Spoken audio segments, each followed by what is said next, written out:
This is the handout that we received the second week of school when we started factoring. Actually, I think it was the first week. So let's review it once again. There's different types of factoring. There's pulling out the GCF. What does that mean? When you look at your terms right here, there's two terms. There's a 2 and there's a 6. There's a multiple of 2 that you could pull out. And there's 7 x's and there's 2 x's. So you could also pull out a maximum of 2 x's from both terms. So in terms of the 2 and the 6, you could pull out the multiple of 2, and 7 x's and 2 x's, you could pull out a total of x squared. So you could factor out a 2x squared. And when you pull out the 2x squared, you got to think 2x squared times what will get you that first term. So 2x squared times x to the 5th will get you 2x to the 7th. When you go 2x squared times -3, that will give you a -6x squared. Let's look at some more examples. Down here, number 1. You have x's in every single term. Now, what's the maximum amount of x's that you could pull out from all 3 terms? Well, the maximum amount of x's, there's 5 here. You can pull out 5 from this one, but you can't pull out 5 from this one. You can only pull out 2. But right here, there's only 1. So the truth is, the GCF only has 1 x involved in it. Okay. So what else? You have 4, 6, and 8. You have 4, 6, and 8. You could actually pull out, you can't pull out the multiple of 4, but you could pull out the multiple of 2. So the GCF is 2x. So once again, this is your GCF. 2x times what will take you back to that first term, 4x to the 5th. That would be 2x to the 4th. Okay, and then you ask yourself again, 2x squared times what will get you back to the -6x squared? Well, that'll be a -3x. And last but not least, 2x squared times what will get you back to the -8x? That's simply going to be a -4 at the very end. And that's factoring out your GCF.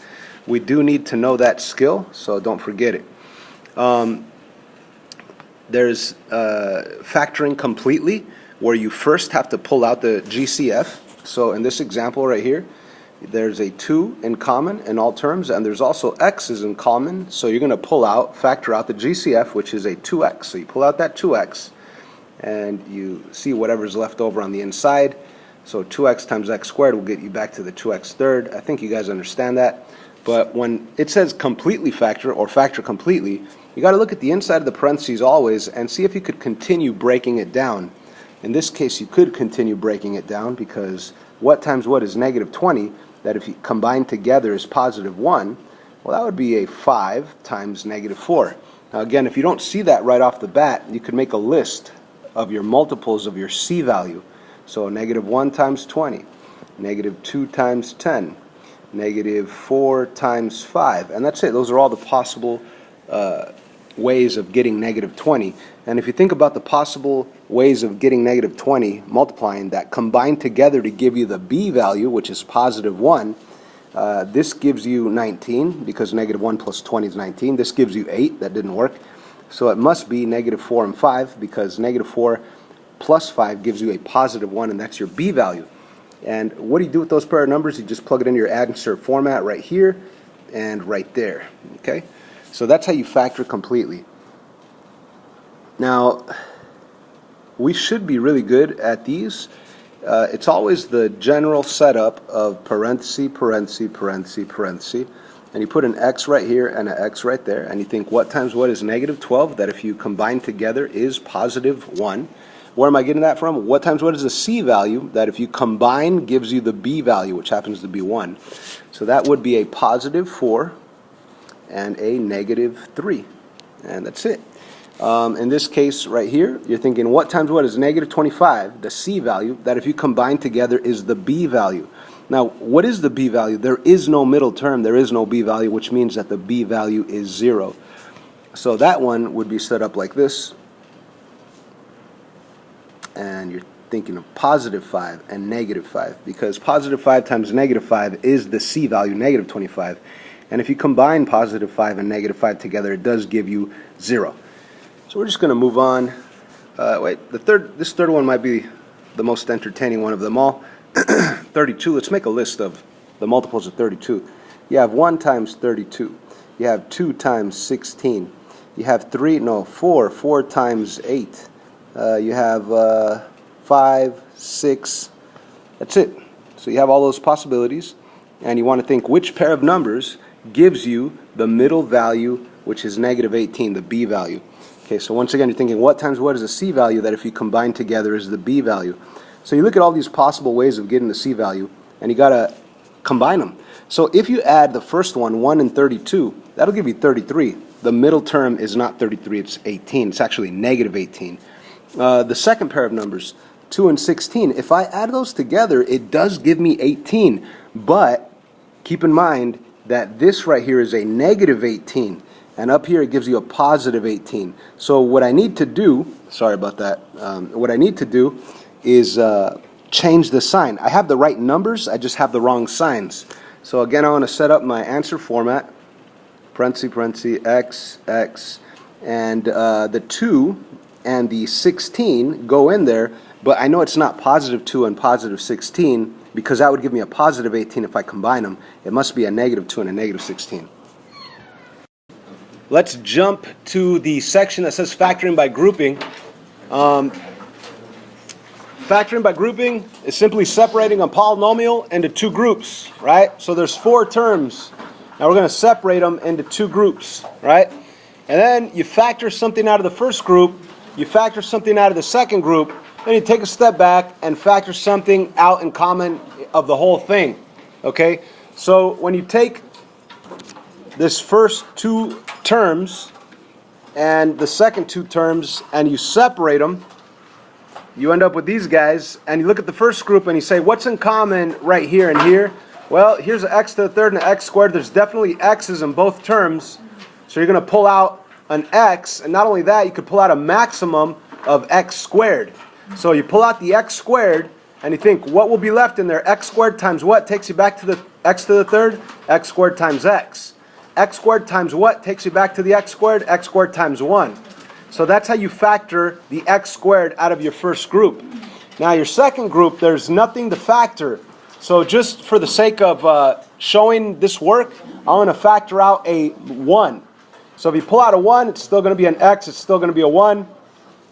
And then it says after you factor out something from your first group and something from your second group, you factor out what's in common in both groups. So what's in common? The binomial x plus 1 and the binomial x plus 1.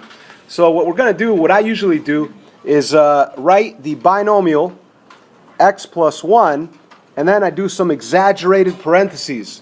And what do I put in those exaggerated parentheses? Whatever's left over.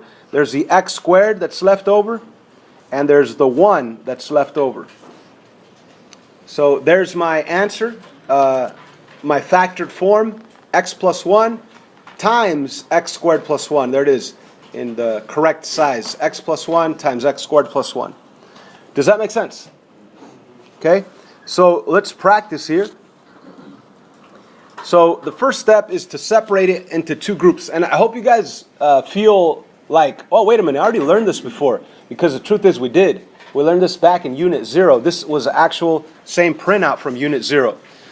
Technically, you could scroll all the way down to the first couple of weeks of school on Edmodo and watch those videos again. But we're making new videos anyway. So let's separate it into 2 groups. We're going to have a 3x to the third plus x squared. And let me do my other group with a little bit of space in between it. It's going to be 15x plus 5. Now let me take a look at my first group. What's in common in the first term and the second term? X. And x squared is best. So let's pull out that x squared. And what would be left if I pull out an x squared from my first term? 3x, all right? So we have a 3x. And then, of course, plus 1, because x squared times what will take you back to the x squared. You would have a plus 1 in there. Okay? Now, I forgot to put the plus sign in front of the 15. Anyhow, what could we pull out of the second group over here? If I put parentheses down here, what could I pull out of that second group? A 5. So let's pull out a 5. And that is a positive 5, so let's put the plus sign in front of it. And what would be left on the inside? A 3x plus 1. Okay? And now you take a step back from the whole thing, and you see what's in common in the first and second group. What's in common? 3x plus 1 and 3x plus 1. Both of these guys are in the first group and the second group. So let's pull out, let me put it way over here, 3x plus 1. And let me leave some exaggerated parentheses here. So if I pull out this 3x plus 1, what's going to be left? X squared. And if I pull out this 3x plus 1 from here, what's going to be left? A plus 5, a positive 5. And that's my factored form. Let me write it the correct size. Should we see another example?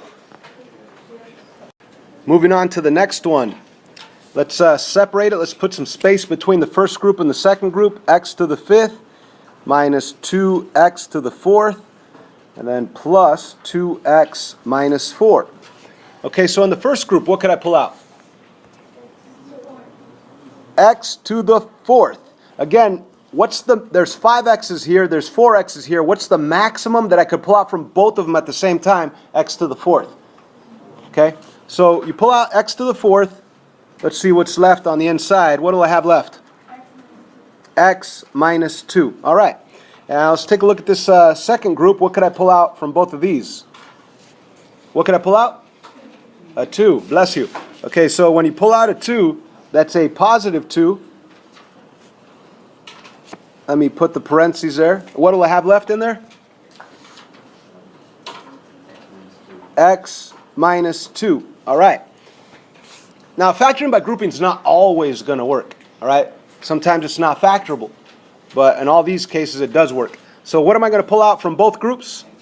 The x minus 2. So let me put this, let me zoom out a little to fulfill that take a step back part. Okay, we took a step back. So we're going to pull out the x. Actually, you know what? Let me be color coordinated here. Take that. Let me pull out that x minus 2 that's in red from both terms. And then, exaggerated parentheses, the x to the 4th comes down, and the plus 2 comes down. That's my factored form right there.